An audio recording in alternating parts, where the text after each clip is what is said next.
Now, if we thought we were the only ones that had it bad, listen up. We're not? No. Oh, no. Editorial from the Moapa Valley Progress newspaper. MV, Moapa Valley Town Advisory Board straw poll ignored.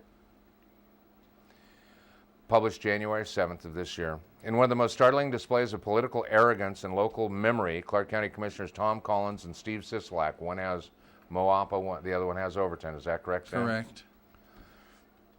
Ignored the results of the Moapa Valley straw poll by which Moapa Valley formalizes its choices for the local town board.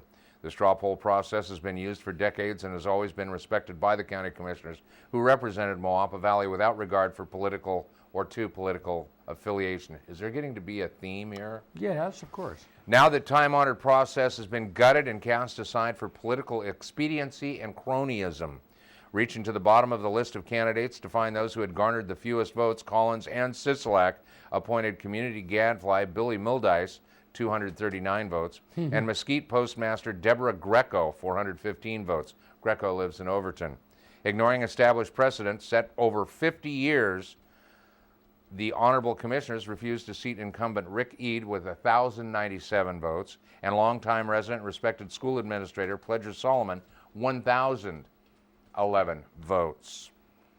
At least these other, well, I don't even know if, yeah, they went through the straw poll. At least theirs did before they got robbed. We are forced to wonder if either Mr. Collins or Mr. Sisolak have respect for any of their constituents, if some of them are treated like they have treated Moapa Valley in this matter. Commissioner Collins is actually a resident of Moapa Valley. He moved to Logandale shortly after he was elected to the county commission in 2004 and has built a pretty little farm/ranch. However, his condescending attitude toward the people of this community has failed to build for him any significant loyalty base. 2 peas in a pod, I'd say. As a result, he garnered only 33% of the vote from among his fellow townspeople. That should have given Mr. Collins cause for pause and a reason for him just to look in the mirror and reflect whether, just perhaps, he could be doing something wrong. Apparently, it did not. The newspaper has consistently reported the news of Mr. Collins' activities factually and accurately, and often positively. On occasion, when we have thought him out of line, we have also editorialized accordingly, not with the intention of picking a fight, but rather of trying to help him see this community through the focus of those who have lived here longer than he.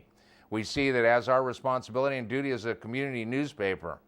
His response to our reporting and our editorials and to others in the community who have ventured the audacity to question his wisdom on anything has been at least surly, often angry, nearly always filled with bullying language, and always condescending. Are we talking about the same guy here?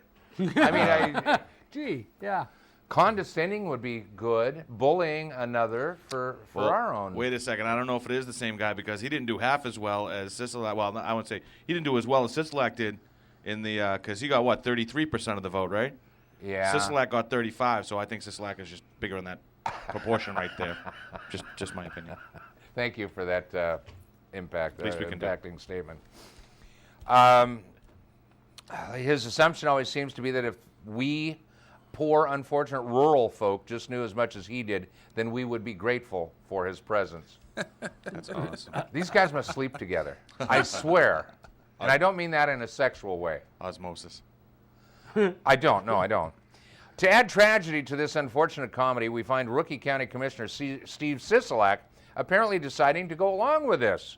The tragedy in this is that it leaves Moapa Valley with no meaningful representation on the county commission, and that is tragic indeed.